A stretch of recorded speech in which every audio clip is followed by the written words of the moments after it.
The following is a production of DallasCowboys.com and the Dallas Cowboys Football Club. How about them Cowboys? Yeah! Go Cowboys! This is Talkin Cowboys. Streaming live from the Dallas Cowboys World Headquarters at the Star in Frisco. Pollard streaks in. Touchdown. Parsons has sacked it. Prescott keeps it, and he bangs it in for the touchdown. And now your hosts, Isaiah Stanback, Nick Harris, John Machota, and Kyle Yeomans. It's a Wednesday edition of Talkin Cowboys presented by Black Rifle Coffee Company, the official coffee of the Dallas Cowboys, as week one is here. And it's time to preview the Cowboys defense facing the New York Giants offense here on this Wednesday. That's what we'll do all season long. Wednesdays, we preview the Dallas defensive matchup. And then on Thursdays, we switch things over. We preview the Cowboys offensive matchup. But that is where we'll get things started this week. Alongside Isaiah Stanback, John Machota, Nick Harris, Chris Beam in the back. I'm Kyle Yeomans. Gentlemen, how we doing? Fantabulous. Doing fantastic. Nice. Doing fantastic. 4 days. 4 days. Yep. That's all we've got. It's on like Donkey Kong. Cowboys back in the practice field today. Mike McCarthy's got his presser coming up at 11. Any pressing news that we're waiting to hear from? I guess more clarity on Tyler Smith as the days pass. Reports coming out about an MRI yesterday. I think his status is kind of uncertain going forward. So here's to hoping that left guard situation gets figured out quick. Goodness. That has to be the biggest thing. Yeah, I saw that there's reports that it came back on the MRI as a hamstring strain. So it's all about, I feel strongly if this was a playoff game, you wouldn't even be thinking twice. But because it's so early in the season, you just never really know. And I don't think that Mike McCarthy would, even if they thought today, yeah, he's probably not going to go Sunday night. He's not going to tip his hand on that at all, just for the game planning things. From being around Mike McCarthy over the last few years, like he does not give that stuff up at all. So that even if he wasn't going to play, we won't know about it until probably Jerry on the radio Friday. Yeah. Getting really close right up to it. Yeah. Yeah, I think you're going to probably see him play.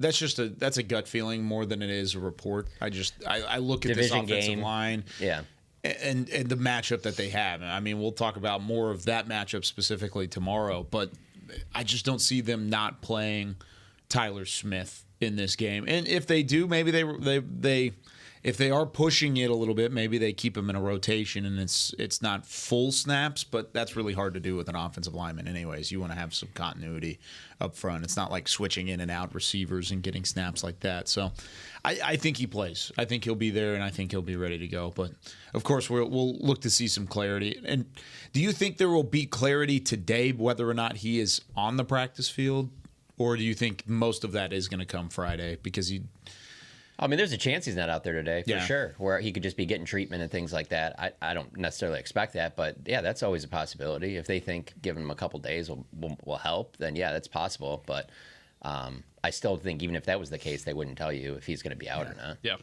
Yeah. Keep an eye on Tyler Smith moving forward. But, yeah, Cowboys back on the practice field. McCarthy coming up at 11 a.m. Central Time. Isaiah, I want you to dive into this real quick. We talked about the identity. And identity is such a buzzword around the NFL. Yeah. And it varies. Mm-hmm. But what is the offensive identity for the New York Giants, and how could the Cowboys what are the Cowboys trying to take away if that is their identity? Well, you want to force them into a passing situation, and that's easy to say with this defense. But the best player on the field for them offensively is their running back, Saquon Barkley. And I feel as if he is such a huge element of their offense. And I don't want to start throwing random percentages out there, but I believe the last thing when I heard is around 70%. He's about 7% involved in what they do offensively, whether he's in the receiving game or whether he's running the ball.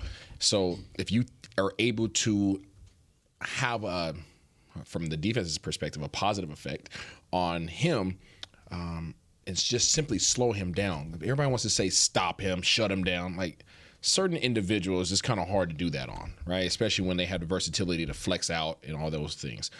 But if you could simply slow him down, you go back to last year's game back in November, they were able to simply slow him down, right? Get their hands on him at the line of scrimmage, really disrupt his his route out into whether he's running a route or whether he's running a screenplay, right? Just really disrupt him before he gets the ball in his hands. Because once the ball is in his hands, you're gonna need all your partners to come to the party, because he's just that shifty, he's just that dynamic. That's what it is. So to that point, find a way to slow him down, and I feel like you're going to find yourself in a good situation, because I still don't believe that Danny Dimes is Danny Dimes. I still think he's Danny Nickel. Well, At least he's nickel. I mean, to that point, though, I will also say, when I look at my time covering the Cowboys versus Giants going back to Dak's rookie year, like, I don't think the Giants have done a good job at all of replacing Odell Beckham. Odell Beckham, 2018, that's the last time they had a 1,000-yard receiver. I mean, since then, there's been times where the Cowboys have talked about potentially having 3 1,000-yard receivers on the team. And I'm not saying they haven't tried. They gave a boatload of money to Kenny Galladay. He's gone. They drafted Darius. But I was going to say Kadarius Toney. Oh, yeah. Pretty high, thinking that he was going to be a big part of it. They have not put a perimeter player out there that you really fear. I would say over this last 4 or 5 years, really since Odell, Sterling Shepard maybe is their best guy. And I don't think anybody looks at him like he's a number one. And so during that time, so they lose both those games to the Giants Dak's rookie year. And since then, they've only lost to the Giants once, and it was at the end of that 2020 season. So, I mean, and then just listening to all the questions they were getting, because, for us, Micah Parsons he'll talk today. I think that's what the schedule is going to be for the season. Dak always talks on Thursdays. Man, yesterday, the Giants had Daniel Jones talk, Dexter Lawrence talked. I think somebody else did too. Maybe Darren Waller. I mean, they had a lot of their top guys talk. And, man, just looking at the questions they were all getting, it was all about how, is it in your guys' head now that you guys can't beat the Cowboys and all that stuff? Just one question after another. And as a player, you got to be annoyed by that. But, I mean, the records are what they are. But when I look back at why it's been like that, one of the biggest things that jumps out is just that perimeter playmakers just haven't been there. Yeah, I want to touch on a couple of things. We could talk about the receiving core for the Giants and kind of piggybacking off of what you said about how they haven't really had that reliable guy since Odell. I do feel like eventually Jalen Hyatt could be that guy for them, but it's not going to be week one. So it's another instance of, hey, very fortunate that they get him at least this early in the season on the road. Very similar to how they get Aaron Rodgers week 2. At least that happens early in the season. But I think Jalen Hyatt further down the road could definitely be that guy for them. And looking around, Darren Waller. Hold up, let's stay on that for real quick. Yeah, absolutely. Why do you think he fell as far as he did in the draft, though?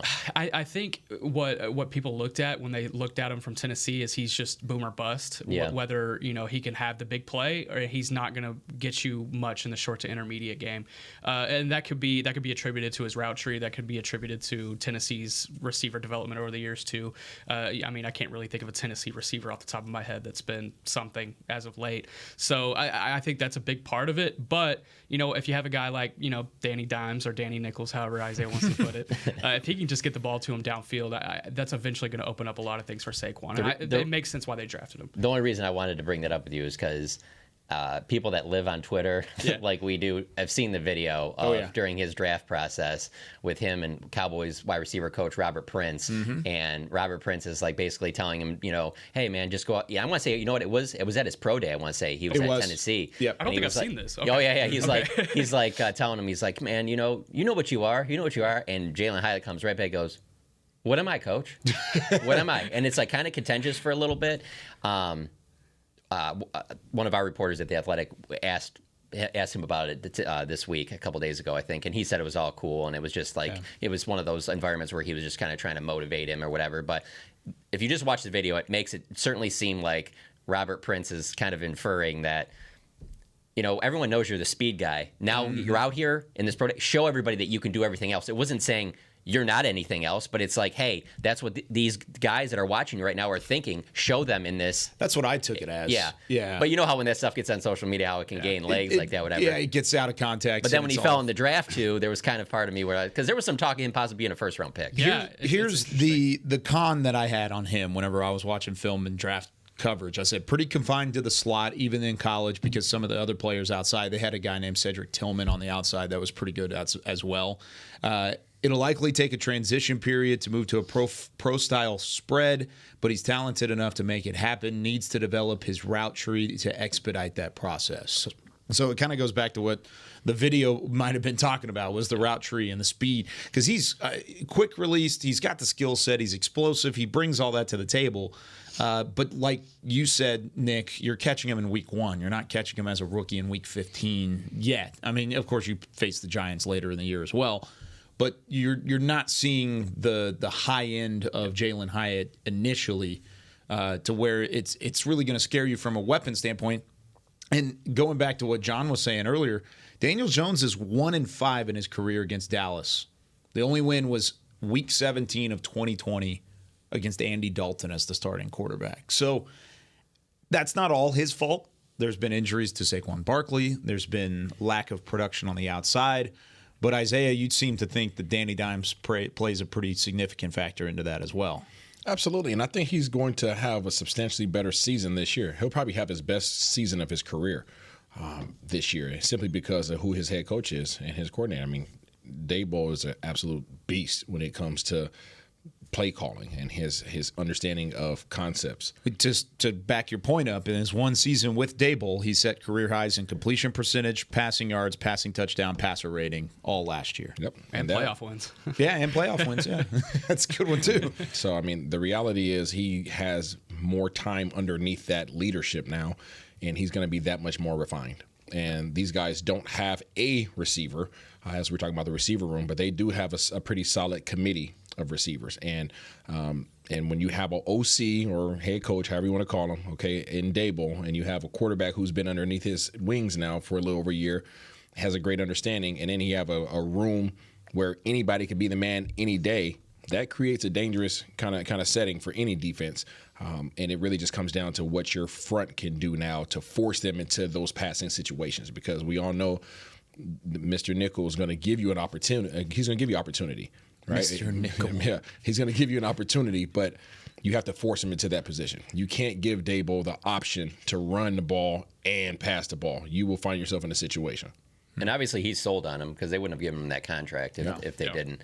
One other thing I was going to say on Hyatt, I mean, he was a top 75 pick. I'm not trying to act like he fell to the 4th, 5th round, but I don't know. Maybe I overrate it because I like college football. But I mean, when the guy wins the Blitnikoff, best college wide receiver in that, and then there was just all the hype coming out of college, and that I just thought he would be late first, mid-second or something like that. I fully expected a mid to late second on him, and even I wouldn't have surprised me if someone took a risk on him in the first. He just kind of felt like that kind of talent, and as he kept falling, that really surprised me back in April. But I think he's going to have a very similar year to Christian Watson in the fact that you kind of forget who he is the first 6-7 weeks, and oh my goodness, where did this 150-yard 3 touchdown performance come out from? So can we make sure that opening, like his coming out game, doesn't happen against Dallas this time around? It's going to happen against the secondary that doesn't have a good safety core, because it's going to require him to get over the top and have those big plays and Danny Dimes to be able to connect with them. So I don't think that happens against Dallas. Yeah, I just me theorizing. I don't want to sound like the homer here, but that Packers game, if Daniel Jones was the quarterback and not Aaron Rodgers, I don't think he would have had that game either. But exactly. That's just me. Exactly. I want to touch on Saquon Barkley really quick. I think Dallas has done a really good job since Barkley has come in the league of at least limiting him. Through 8 games, Saquon has played against the Cowboys, averaging 58 rushing yards on 12 carries. He's had more action in the receiving game as of late. In his last 3 games, he's had 120 rushing yards, 109 rushing yards, and then 80 receiving yards. So 1, 2, 3. So I guess just trying to limit him in both of those categories, and the run defense is going to be something we put a big spotlight on in week 1, just to see how it's improved, whether it be with Hankins, Mozzie, or with the guys in the second level, to see if they can come in and limit that running game. But I think overall the Cowboys have done a pretty good job. But Barkley's starting to catch up a little bit. He's starting to pick up back on those averages a little bit.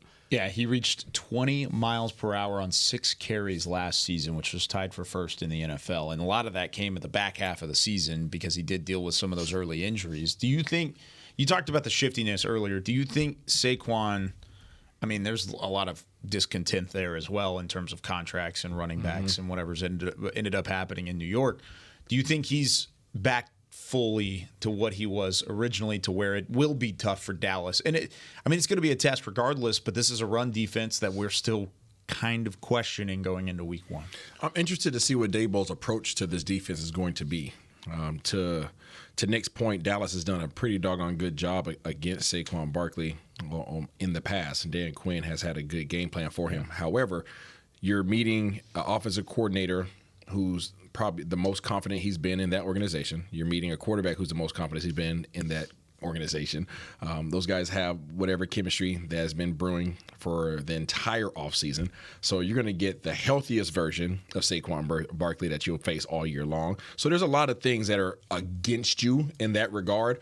But at the end of the day, you have the personnel to handle this. And you're going to have your head on a swivel because Daboll's going to be in his bag, and there's going to be things that he's been brewing up all offseason, since last year or since the beginning of the year that he's just been waiting to pull out against Dallas. And, you just have to be calm. You have to steady the seas. There's going to be plays that they make. There's going to be splash plays. And you just have to know that, hey, this is a part of being in the first game of the season. Every team's going to go through this for the first 4 games of the year. There's going to be things that they just haven't seen because guys have been drawing stuff up all summer. So just be calm, be collected. Stay to your keys, stay disciplined. They're going to get their plays, but just make sure that you don't get too high or too low. They've been definitely following the Cowboys' blueprint of 2011 on with spending those first-round picks on offensive linemen. And you'd think that obviously the Cowboys have had a lot of success drafting in the first round, and it's not always going to be a hit for everybody. But Andrew Thomas, Evan Neal, they just took the John Michael Schmitz, I think it is, the center. So they've really liked him. They've been spending a lot of really high picks to solidify this offensive line. So it'll be interesting to see if that group's taking another step forward. They're really starting to get talented in the trenches, and they're young too. So that's it's kind of concerning. How much does Daniel Jones play a factor into that? Because he's a mobile quarterback. I mean, as much as you really want to talk about it, where would you rank him? Let's start there. Where would you rank him in terms of mobile quarterbacks in the NFL? Where would you put him? I mean, how high are we going on rankings? So here, let's talk about guys that are definitely above him. Definitely above Josh him. Allen, Jalen Hurts. He's in the top 10. That's He's 1 and 2. definitely in the top 10. He's in the top 10. I would argue Just he's top mobile 5. quarterbacks? Oh, you're out your mind. Okay. No, actually, I'm not. I'll give you some. There's not many mobile guys. If you Here you think go. about it. How about this? Name five. If only we could get a hold of a mobile quarterback that we could ask about this. Yeah, that would be nice. or 2 of them. Daniel Jones last year. How does his mobility stack up against yours? Oh yeah, that's Now? where is it now? 39-year-old Isaiah? Yes. Daniel Jones is one of 3 quarterbacks in the NFL last year that had 3,000 passing yards and 500 rushing yards, only behind Josh Allen and Jalen He had a big Hurts. rushing day against the Sounds Cowboys. like last facts, year. Isaiah. Yes, he Hey, did. the facts are he has the capability of running. He was also top 5 in rushing yards by a quarterback last year, behind only Justin Fields, Lamar Jackson, Josh Allen, and Jalen Hurts. Mm-hmm. He was above everybody else. You didn't hear Kyler Murray. Kyler Murray would run circles around. Kyler Murray Yeah. was 7th. I understand, but I'm saying, so we're talking about capabilities, or are we talking about how the team utilizes them? Like those two different things. So we're talking about skill set. Skill set, he is not even close in the top 5 of athleticism of quarterbacks. But that's not what I'm talking about. I'm talking about dual threat ability. And Again, dual that goes threat hand in hand. includes throwing the ball. So how they utilize him is totally different than how the skill set, what he's capable of doing. If everything is covered, because most of the time he gets his rushing yards because everybody's covered and nobody's really concerned about rushing him, right? So of course you're going to take off and get what you can get. Every offense isn't necessarily set up that way. Sure. Dak Prescott has more rushing capabilities of Danny Dimes, but guess what? He's been a little tentative over the past few years. So he's not going to take off past the line of scrimmage now. That most likely would change this year. But he's definitely somebody you have to respect. He doesn't look like he's the most athletic guy, but if you don't pay attention to him, he'll take off on you. He'll make you pay for it. He'll move the chains, and that's all he wants to do. He's not trying to score touchdowns off of running. He's just trying to move the chains and keep this offense on the field. You had him in the top 5. Who were your 5 again? I had Lamar Jackson, Josh Allen, Jalen Hurts, and Justin Fields ahead of him. And that's mostly because I think Daniel Jones is a better passer than Kyler Murray, and so that's why I had it there. My other factor in this is that If we're talking athleticism, completely separate Yeah, conversation. absolutely. But in terms of complete package as a dual threat quarterback, I would have Daniel Jones above Kyler Murray right now. would you have him above Patrick Mahomes? Ooh, probably not. So then only that would reason I push don't him think- out of the top 5 then. If Daniel Yeah. Jones had Good point. Patrick Mahomes' arm talent, he would not be running as much. Not even and that's close. why I don't think that Patrick runs nearly as much as he could. Mahomes was 9th in rushing yards last year, and I would agree with you on that. I mean, he takes some hits that even then I'm just kind of like, you don't need So to he's take top 6. He's barely slipping in the top 10 for me, Kyle. So would you put Geno above him? Absolutely. Okay, I don't not think I putting would. Geno above. Geno's not faster than Danny Dimes. Did you We're say not talking about I'm just faster. talking about, We're I'm talking about dual complete ability. package. What do you guys consider dual ability? Ability to sit back in the pocket and throw. Yes. And ability to throw on the run, correct? Correct. Yes. And run. And yeah. And you guys are scrambling saying that and extra Danny runs. has more ability than Geno Smith in that regard. I think so. I think it's close, but yeah, I think so. Yeah, I think so too. Ah, man, last Well, year. why not? last Why Talking to not? a Seattle guy. Geno's done it for We are 1 talking to year. a Seattle guy. Before last year, I would have said, yeah, no question. But Geno was. You guys man, are crazy. He was good. Yeah, he I like really- you guys, but you guys are crazy. Yeah, no, I don't know, man. Geno, I do want to see another year from him, but man, last year was. I guess pretty to your impressive. point, Isaiah, you could factor in the fact that Geno has a lot more weapons available, so he doesn't necessarily have to do as much as Danny did at times last year. But whenever Danny needed to get out of the pocket and pick up some extra yardage, he did How that. things pan out versus how things are, what they're capable of, those are two different things. Separate for things. sure, for sure. If But you also have to look at the results on the table sometimes. That's why I'm not a stats guy. That's why I'm not a stats Are guy. you a wins versus loss guy? Absolutely. Let me ask you this then. Would you? Listen here. If Dak Prescott throws for 500 yards this year, but the Dallas Cowboys win every game, I don't give a doggone. He still, he probably made good decisions. So when it comes down to that, I don't care in regards to a lot of stats. But in terms of when I think about dual threat quarterback, I'm thinking about their ability to have speed, agility, arm strength, and accuracy. Okay, so maybe not on the accuracy part on what I'm about to ask you, but all the other ones, like Justin Fields, just knocks it out of the park. Athleticism, yeah. How would you feel if you were an NFL GM if I was like, you got to pick for your team going forward, Daniel Jones or Justin Fields? Where would you go on that? It depends on who the coaches are. Okay, So so you're it's still- at least close though. So you're talking utilization, but I mean, I'm saying there's what some if Brian things. Daboll's the Some coach? things can't be taught. Right. That's why athleticism can't be taught. But you can, if a guy is willing to learn and capable of learning, you could turn an athletic quarterback into an absolute beast of a player. Yeah. Danny Dimes has a cap on how good he can be physically. There's a cap on it. Yeah. Right? At some point in time, you have to sit back and say, okay, now we have to strategize him being in the pocket for the most part. Right? You take a Justin Fields, a Trey Lance, whoever else you want to put out there, Kyler Murray, Patrick Mahomes, all these other guys that are way more athletic than Danny Dimes, and put them in an offense that allows for them to run the ball. They run a zone read and things like that. Yeah, of course their stats are going to show that they're more capable. But in terms of their physical aspect, like these guys, it's night and day. Oh, did you ever mention Jalen Hurts? Yeah, he was Okay. up there. Yeah. That's what I'm saying. He barely. I mean, Jalen Hurts is number 2, Okay. one or maybe one on that Yeah. list. It depends. I would have to really should've look down at it. Written these. it's no down, different than the sorry. conversation you guys had about Jalen Hurts, right? Jalen Hurts didn't have great stats, and all of a sudden, the system is what the system Yeah, is, to your and point about balls the, out. Yeah, to your point about the tell me who the coaches Yeah, are. absolutely. Obviously, that's a big factor there for sure. And the coaches in New York take advantage of Danny Dimes and his ability. I mean, that's part of it. It's Josh Allen-ish. You play with the It's cards great you've value, been Josh dealt. Allen. Absolutely, it's Josh great. Allen-ish. Yeah. Yeah. It is. Yeah. He's 6'5", 230, and he runs for 700 yards and not 800. Yeah, he's running straight. He's going to run straight. Yeah. You're not worried about him making a man miss, right? But if you don't keep your eyes on him, yeah, he's going to burn you for a first Right. down. Yeah. But you're not. But you take him and you take a Kyler Murray, and those guys get outside the pocket. You're not threatened by Daniel Jones the way that you. Absolutely. So that's what I'm talking about. You see what I'm saying? Like, but if you don't pay attention to him, if he gets outside the pocket and there's a receiver open 35 yards downfield, better are you keep- more upset? Or are you more concerned with Daniel Jones? Or are you more concerned with Kyler Murray? Kyler Murray. Kyler Murray. Kyler no, Murray no all doubt. day, No doubt. all day. Way more powerful arm. Yeah. Way more powerful arm. I don't know about way more. 80 yards Come on. versus 65 yards. That's a big difference. 80 yards? I could throw 80 yards, Kyle. I know you can. Kyler I'm Murray could talking throw about 80 yards. Kyler Murray. Absolutely. All right, we're going to take our first break. When we come back, kind of pairing the two together, we talked about Saquon Barkley, we've talked about Daniel Jones, but then there's a read option game. Who has to stay disciplined on the Cowboys front seven in order to take that away from New York on Sunday Night Football? And as we continue to get in to week number 1, we'll be right back with more Talkin' Cowboys. Todd thought it would be secure to jog in the cheetah savanna. Todd believed the big cat repellent he bought online was reliable. And now, Todd is trying to be faster than this cheetah that can run 80 miles per hour.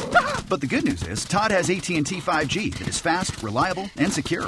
And he learned the best thing to do is stop running and toss her the backpack with the beef stew. AT&T 5G. Fast, reliable, secure.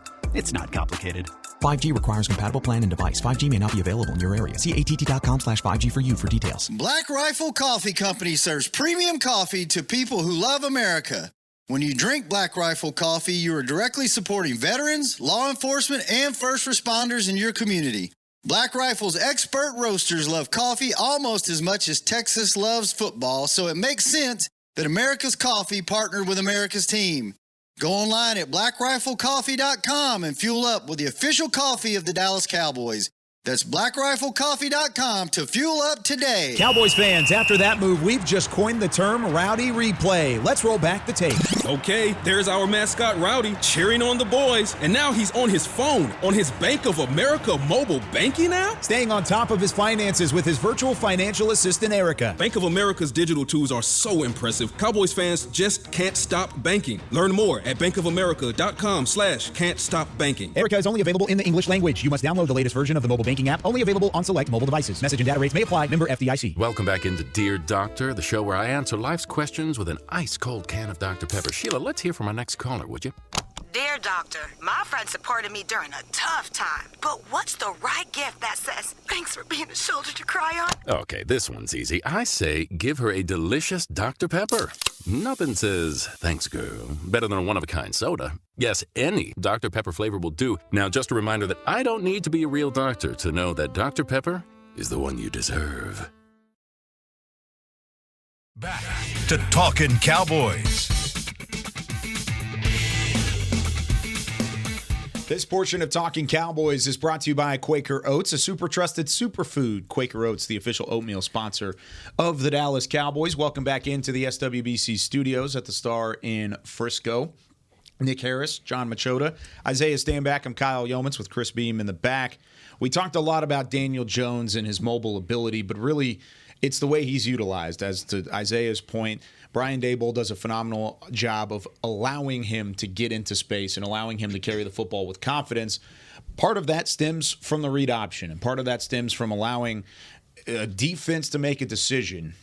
So I'm going to give Nick Harris, I want you to start things off. Give me one player that has to stay ultra disciplined against the Giants offense this week on the Cowboys defense, that has to stay disciplined against that read option in order for them to be successful. I mean, it always plays into the defensive ends, and you want your best rush defender to play at his best. So I would say DeMarcus Lawrence coming off the end. You know, I want him to stay disciplined there, and that seals off that side of things. You know, Micah Parsons, I would like to see how he improves in the running game this year, and I think this is going to be a very fun test in week one. But I want DeMarcus Lawrence just to, you know, quiet all of the weird hate that he got during training camp and just go ahead and ball out on Sunday night.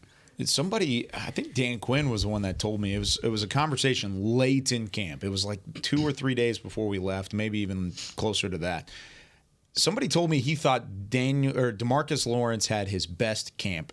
Yeah, since he's been Mike here. McCarthy said that in his press conference. Maybe that was Mike that said it then. Yeah. Or maybe it was Dan that said it in his press conference. I think it was one of the two. It was two Either really way. important people that did it. Yeah, his two bosses. And Mike made it, you know, I want to say it was him, and it was since he's been the head coach, so it's the best. 4 years. I think the big thing with DeMarcus is just he's healthy right now, and I don't know this to be a fact. I'm just throwing this out there.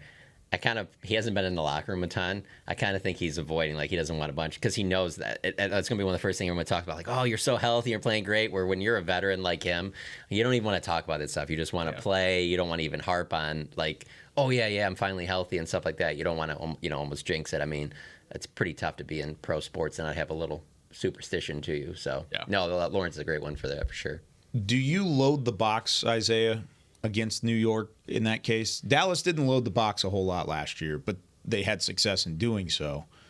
Do you load it up because of the threat of the run and maybe to help out the reads in terms of the guys on the edge? I do not. And my player that I believe needs to be the most disciplined is going to be Damone Clark. Reason being, at the defensive line position, whenever you're facing a zone read, your coach is simply asking you to, be aware, but more so be decisive. Because if you're decisive, then your second-level defenders can now adjust off of you, right? But if you're caught in no man's land, they don't really know where to go. So Damone Clark, the reason why I believe that he has to be the most disciplined with his eyes in particular, is because it's hard. You're already sitting, 3 to 5 yards off the line of scrimmage. You're responsible for coming downhill and filling gaps, but you're also responsible for playing at the second level defender. So as we start talking about the zone reads and things of that nature, well, you have to start talking about RPO, because you can't just play the zone read aspect of this RPO. There's 2 guys that can run the ball, and there's routes that are going on behind you as well. So if Damone Clark fully commits at that second level and comes downhill, now there's a gaping hole behind him for those slants, right? So those quick zone reads, and then boom, pop, quick little pop passes is what we call them, whether it be to Darren Waller coming off the ball and turning right behind the first level, or whether it be Sladen or one of those guys getting it at the second level. So those linebackers is really tough on them. Talk about a Marquise Bell, J-Ron Kearse, those guys walking down and playing the end of that second level as well. It's really hard on those guys. Yeah. It's really difficult. Yeah, the RPO throws a really fun wrinkle in all of that. So I like the Damone Clark pick there. And him and Lawrence are going to have to work together anyway, coming off that same side. So it kind of goes hand in hand for sure. Dallas last year had a 59% success rate when aligning 6 or fewer defenders in the box. That was 7th best in the NFL. So they had success in doing so. Big reason for that was Leighton Vander Esch and having Anthony Barr there too, that were able to kind of combine on the edge and kind of fill those holes. But it also played a factor with Donovan Wilson. I mean, the fact that Donovan Wilson could come down and shoot the gap and fill those holes well. And you're not probably going to have Donovan. Did we get an update? No, I don't have an update. Still uncertain. It's very questionable. This goes all the way back to the start of training camp. This calf injury. So I wouldn't count on it. And if he does, then it's a pleasant surprise. But fortunately for them, that's one of the deepest positions on the team. Yeah. So, when you were saying that about the guys, I'm glad you mentioned Kearse, because that is definitely someone that stands out to me, just because of he's going to have the big assignment of being on Waller. And I really feel like if you can tell me that J-Ron Kearse is going to have a really good game, I think things are going to go really well for their defense. How much does Waller add to this offense for the Giants? Because that's an element that they've had in the past, but not necessarily the same level of Darren Waller specifically. Yeah, they've hoped for it. I mean, that's why they drafted, Evan Ingram, and that didn't work out. But it's tough because I can't sit here and say I've watched their training camp. But if him and Daniel Jones are on the same page, and that's Daniel Jones's guy, that could be huge. I mean, you've seen it. We talk about Brady and Gronkowski, or you obviously talk about Mahomes and Kelsey. That can be huge. I mean, but that goes back to the point I was making earlier. It's like you have Saquon Barkley, you've drafted these offensive linemen, but you just haven't had that perimeter threat to kind of make them pay. Not just Cowboys, but any opposing team. So maybe that is Waller if he's healthy, but I find it hard to believe that they part ways with him for, I think it was a 3rd-round pick, if they thought Darren Waller was still I want to say it was 2020 he made the Pro Bowl. I think that was his best year. And he obviously was great, but he had some injuries since then. Yeah, he's right. There you go. That's the big thing. Yeah. If he's healthy, he's still legitimate. Yeah. He's a problem. He's never been known for being the biggest blocker. He is a receiving big tight end. He's freaking massive. 2020 Pro Bowl. Yes. This is my question. They're not talking. Enough conversation isn't being had about Donovan Wilson's potential absence in this game. The impact that he has on this defense is absolutely insane. Him being gone, you have to fill that void. Yes, you can rotate another player in there, and they are deep. They have Marquise Bell, they have Wanye Thomas. Both of those guys had amazing camps. My question is, with a Darren Waller, all right, there's a couple guys that you kind of have to just cancel out, because you can't allow Darren Waller to sit up there and have a field day of 8 to 10 catches for 90-plus yards. He would destroy you in that regard. Do you take Kearse and place Kearse on him and put him on that matchup, or would you bring in Israel Mukuamu, who's a better pass defender, and let him take Darren Waller and allow Kearse to play more in the box? I'm starting with Kearse, and if it doesn't work out, then you adjust, but I'm starting with Kearse 100%. Yeah, same here. I completely agree. Yeah, I think I would start with Kearse there too. I know you're asking this question because we were in studio yesterday trying to figure out the same thing for hit sticks. Correct. We were trying to make the adjustments for no Donovan Wilson in the fold. Where do you go? I feel like you have a different answer to that question. I don't disagree that I would start there, but I would make his life complete hell by putting. If you're on the offense, I personally would put Mukuamu in there to just stay in his hip pocket. Long, rangy. You're not going to run a route on him. There's nothing that Darren Waller's going to do that's going to really allow for himself to have a 1 to 2 yard separation, right? And you have these lanky arms, right? So in terms of body frame, I think it's a heck of a matchup. In terms of footwork, you have to give the footwork to Israel Mukuamu, right? His ability to be able to guard every route that Darren Waller would run. I know a lot of people are going to say, well, Mukuamu, you have Curse, It's about taking what guys do best. And the reason why you have depth at these positions is because all these guys do something different. They all bring a different valuable asset to this team. I think this is a week where Mukuamu is better fit to stick on Waller and allow Curse to be that run enforcement in the box to take away Saquon Barkley. I like that. Who do you think is more physical, J-Ron or Israel Mukuamu? Oh, Israel all day long. You think Israel's more? I'm sorry. Okay. Jay, I'm sorry. I was about to say, J-Ron all day long. You said all day long. But again, I was like, wait a second, which day are we on? That's fine. Fine. Then it comes down to how physical do you think Darren Waller is? If you think Mukuamu can handle that challenge, then okay. I don't think that's his best asset. Okay. I don't think anybody has ever sat there and said Darren Waller is a mauler. Yeah, absolutely not. Never. Right? But you always fear his ability to be a pass catcher and run down the field. When he was making the Pro Bowl in 2020, he was a little more physical than I think. The contested catches were there. Yeah, it's more so physicality and ball catching rather than physicality and route running. Great point. And so then that makes sense with Mukuamu. You would rather have him in coverage, or I'm sorry, in ball skill coverage whenever the ball's in the air. So I understand that line of thinking, but I want J-Ron in there. I don't even want to test. I'm saying it because I know most people out there are gonna go against what I'm saying, right? But I'm thinking about it from straight attributes. If you're going off of attributes alone, and what are you trying to take away?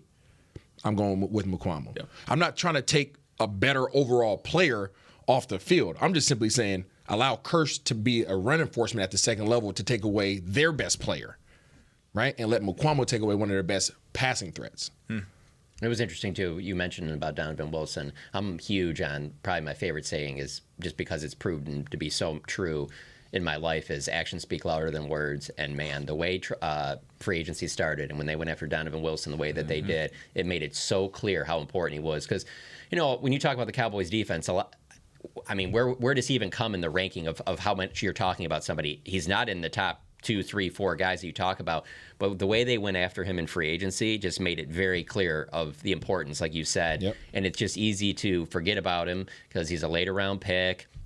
He's a guy that we haven't seen much this year because of the injury in training camp. But yeah, there's no question that they feel, this could be a major hit not having him on the field because of his importance that maybe doesn't always show up in all the areas that get you on TV.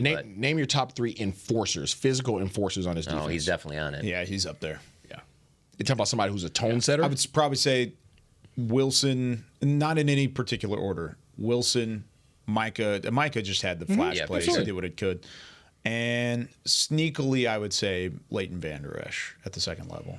He came down. He can come downhill and hit you a little bit. I think he's more of a tackler than a hitter. Yeah. Okay, that's fair.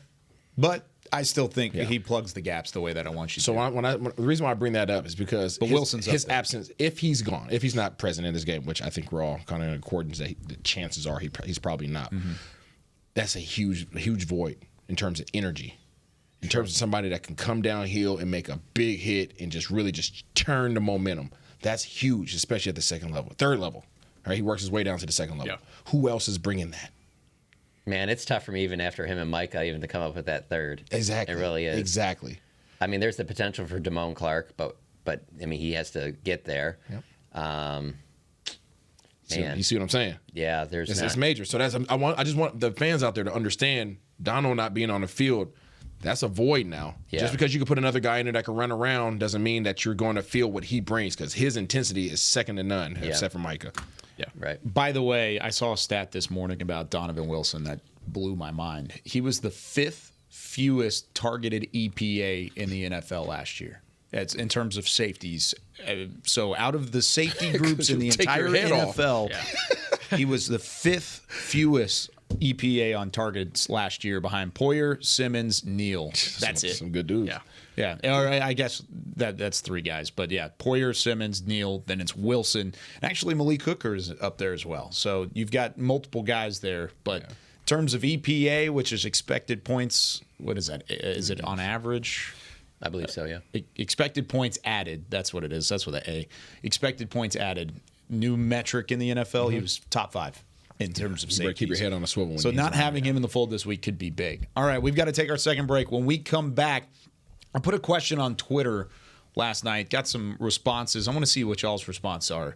What 3 Cowboys are you most excited to watch in 2023? And it could be for any reason whatsoever. We'll answer that question when we come back right after this.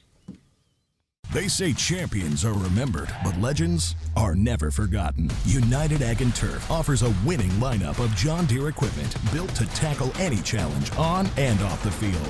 Legendary John Deere tractors, combines, residential mowers, commercial mowers, compact construction equipment, Gator utility vehicles, and a full line of golf and sports turf equipment. United Ag and Turf, the official Ag and Turf equipment supplier of the Dallas Cowboys. Visit UnitedAgAndTurf.com to find a location near you. Are you ready to take coffee off your grocery list forever? Black Rifle Coffee Club is here to help. As a coffee club member, you'll get your favorite coffees roasted, packaged, and shipped to your door free of charge on your preferred schedule. Set it, forget it, and never run low on coffee again. Members also get exclusive deals on coffee, products, and discounts from partner brands. Ease your mind and let Black Rifle worry about your coffee supply.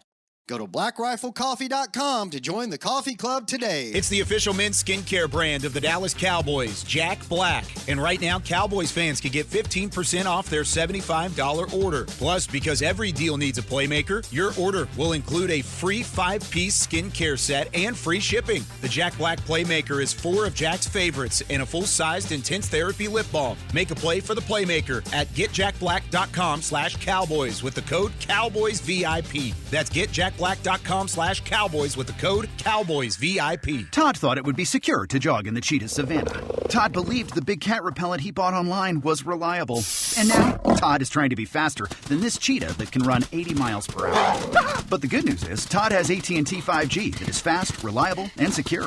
And he learned the best thing to do is stop running and toss her the backpack with the beef stew. AT&T 5G. Fast, reliable, secure. It's not complicated. 5G requires compatible plan and device. 5G may not be available in your area. See att.com/5G for you for details. Back to Talkin Cowboys. This segment is brought to you by Invisalign, the official smile of the Dallas Cowboys. Welcome back in to Talkin Cowboys on a Wednesday in week 1. All right, I put the question out there, and you can also add in your answers to this question. Text us at 817-290-3298. Again, that's 817-290-3298. What 3 Cowboys are you most excited to watch in 2023? I had like 170 responses on this yesterday. You have a lot of followers, Kyle. I don't. I really don't. I would love some. No, I'm just kidding. But yeah, we got a ton of responses, and it's really all over the place, which is partially why I put the question out there. I don't have a for sure answer. I do now, but at least whenever I was doing it, I didn't have a for sure answer. I want to see what y'all think. Nick, who would be your top 3 guys to watch? I'm going to start just guys I'm personally excited to see. Exactly. That's purely what it is here. Brandon Cooks, I'm really excited to see what he can bring to this offense. I'm really excited about that. Dak in this new offense, just how that looks. And Stephon Gilmore. I for some reason I just feel like he's not being talked about enough. I don't feel like he is. I feel like we just need to be banging Stephon's name a little bit more. So you have the starting quarterback and the 2 former Pro Bowl additions. Yep. On the outside, I guess not Cooks. Unfortunately, he should. Oh yeah, make that's a Pro right. Bowl. Not a Pro Bowl. Never made a Pro Bowl, which is weird. But hey, maybe this year. It's the first time for everything. What you think? Those are all great. Number 1 for me is Deuce Vaughn. Yeah, that was a popular one. Yeah, I just want to see how they're going to utilize him. And what's the original question? What are the top 3 guys you're looking forward to the most on this Cowboys team? I also think in year 3, Micah Parsons can still take another step, so he has to be on my list. And if I have to pick someone that you haven't said, I would also go, because Cooks is definitely on there for me, man. He's been, to me, super impressive all the way from the start of training camp. Kind of going back to what I said about, I got to see Daniel Jones's rapport with Waller. If I was at the Giants training camp and it looked like the rapport I've seen with Dak and Cooks, I'd be like, yeah, it's going to be a big year for Waller. Wow. Cooks and him have been on the same page. Honestly, takes me back to how quick Amari Cooper and Dak got on the same page after Amari was traded here. I'm going to have to go Jalen Tolbert. And just because with the way that football's played nowadays, even if you are the fourth receiver and the top three stay healthy, he's still going to get opportunities, and he just didn't get many opportunities last year because, I mean, he'll say it. It just, he wasn't where he needed to be in the playbook and for his assignments. And so I'm interested to see what kind of impact he can make, because to me, he's the type of guy where I would try and get him the ball pretty early, just to kind of build some confidence in some certain situation. I'm not talking like opening series or anything, but I don't want to come out of this first game without giving him a touch or two. What you think, Isaiah? I have two off top. Damone Clark. That was my honorable mention. Yeah, that's a good one. That's a good one. I think Damone Clark is going to be one of, if not the most impactful defensive player on this team. I mean, outside of stat line, I know Micah would get a sacks and all that, but Damone Clark is going to have a heck of a year. And he's finally healthy. And that's the thing people forget sometimes. That neck injury he had, I'm telling you, I'll never forget saying at his locker the first time he talked to us, and he was like, I've never had anything before this. That's the same thing with the Michael Gallup knee injury. Like, it's not like it's easy with football to think like, oh, these guys are just one major injury after another. Some guys don't have that, and that Damone Clark thing was an outlier for him. That's why he was surprised at the combine when they were like, yeah. By the way, here's your neck. Yeah. Yeah. Sorry, go on. No, you're good. Damone Clark, Tony Pollard, I think he's going to play lights out this year because he wants the bag. And then the third one, I think Dak's going to have a much improved year, but I think it's very difficult. I want to say Ferguson. Yeah. That was actually a sneaky popular answer on a lot of the responses. I want to say Ferguson. I think that he needs to have a big year. I'm just not sure how big of a year that will be. Both Ferguson and Schoonmaker were mentioned. What would be a big year for Ferguson in your eyes? Not even stats-wise. I just think that he needs to have a heck of a year at the line of scrimmage. Okay. Yeah. It doesn't have to be stats. Yeah. I think he needs to have a heck of a year at the line of scrimmage. He's shown improvement in that. He has. He really has. I'm excited for him. I think in order for this offense to go, you need both of your starting tight ends to have an impact in that running game. You're going to see them come out in a lot of deuce sets where tight ends on each side, and they can audible to either side, not knowing what direction you're running or passing, play action, all those things. Those tight ends are going to be heavily involved in this offense. There's going to be a lot of two tight end sets. A ton of two tight end sets. So Schoonmaker, wake up, get going, and then Fergie, he has to have a good year in order for this offense to go. And everybody's talking about the O-line, obviously, as we should, but those tight ends are going to play just as much of a role into this blocking scheme as the offensive linemen are. The limit of three guys made things tough on this question because you could probably pair guys. I mean, I think just pairing the wide receivers and the cornerbacks would be fun. Stephon Gilmore, Trayvon Diggs, and then CeeDee Lamb and Brandon Cooks. I think that would be a whole lot of fun. My three guys are Micah, CD, and Cooks at the top. Of course, doubling up on some of the things that y'all have talked about. I just have so much excitement to see this wide receiver core really take off, take to the next level. And then I think Micah, the way that he dominated in practice at times at training camp, I think he can take that to the game too and just see that next step. Kind of like what we talked about yesterday with the pass rush and getting up to maybe close to 20 sacks. I think that's possible if he stays healthy through an entire 17-game season. There's possibilities. One other I want to throw in there, though. There's one other I wanted to mention, too, that I'm kind of surprised that no one said. But I'm sure you did in your... Let me think. Sam Williams? That was what mine was going to be. I'm just thinking of covering an NFL football team. When you ask questions like that and you get enough people, you think eventually somebody says the first-round draft pick. Yeah. It popped in my mind when you were talking for sure. I was none of us are going to say Mozzie. I want to see going down. I have a name that nobody's going to say. Who? Zach Martin. Okay. There you go. I believe that this will be the most challenging year for him in terms of talent that he's facing. Yeah, that's interesting. Week in and week out. Yep. I think this is the strongest that this division has been on the interior defensive line in a very long time. Yeah, because every team has guys right there at that 3 tech that are going to be ready to roll. I'm still scrolling, and I haven't seen a single Mozzie Smith. Which, is there anybody you've seen a lot of that we didn't mention? A lot of Deuce. Micah's probably far and away the number one. Yeah. I think Micah's pretty... Honestly, if you pose that question on an NFL level, I think there'd be Micah Parsons on a lot of those. No doubt. I do have one Mozzie here. It was tweeted an hour ago, and I tweeted this 18 hours ago. So that's the first Mozzie that I've seen. But he got in there. A lot of Mozzie... A couple Michael Gallups sneaking in there, too, because they want to see him fully healthy back into it. I get that. Trayvon Diggs, Trayvon Diggs hasn't really been talked about a whole lot. Tyler Smith, Donovan Wilson, whenever they're both healthy and fully ready to go. But yeah, a lot. Honestly, the sneaky ones were Ferguson, Deuce, and Schoonmaker. Lots of those answers scattered throughout. But that just goes to what we've talked about on this show already, is that there are weapons on this team. This roster is built to do something. You just got to put it all together. You got to find a way to do it. But I want to throw in a really quick one. Yeah, I'm excited for Leighton Vander Esch's evil off-ball twin, which is the on-ball Leighton Vander Esch coming off the edge. So I'm excited to see that. I'm going to tell you this right now. I don't know if I should be saying this on here, but I'm just going to say it. And I wasn't there for that last week of training camp. Okay, but I still watch everything that's out there. And when you asked him about Leighton Vander Esch, I have never seen Dan Quinn answer a question like that. Like, it literally was one of those things where, you're eating some cereal, you're doing some other things, and it was one of those things where I was like, yeah. Hold on, let me rewind that back. Did he really say he didn't know what he was talking about? Let me rewind that back. I actually kind of felt bad. I went up to him after the presser. I was like, hey, man, I wasn't trying to call out anything. He's like, honestly, it's all good, man. He's like, I had my wife text me about it this morning. I'm like, dang, it's getting out. I'm like, yeah, man, there's cameras here. But he's like, nah, it's all good, man. I mean, people are going to... He actually saw me in Seattle, too, like out in the city, and Leighton happened to be with him. And he was like, I was just telling Leighton about your question in the press conference. I was like, hey, it's good to know you're not mad at me, man. That's cool. I mean, hey. Yeah, I mean, there were just... Great to see you, man. There were drills out in training camp where it's just... Leighton with Ed and Durday just working on pass rush things in between other drills. Just swimming for 10 minutes. And there's no question he's going to do it week one, but it was just funny that when he asked it in the last week of training camp that Dan was, don't know what you're talking about. I'm not familiar with that alignment. Yeah, that's what he said. Yeah. Interesting. Let's keep going. That's awesome.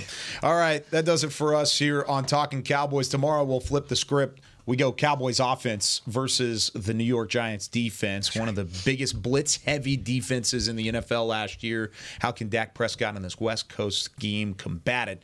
I'm excited about this preview. I think it'll be a lot of fun tomorrow. Got to do some more film study tonight to get ready for it. But that does it for us here on a Wednesday edition of Talkin' Cowboys. For Chris Beam, Isaiah Stanback, John Machota, Nick Harris, I'm Kyle Yeoman saying so long here from the Star in Frisco. We'll see you tomorrow. This has been a production of DallasCowboys.com and the Dallas Cowboys Football Club. How about this, Cowboys? Yeah!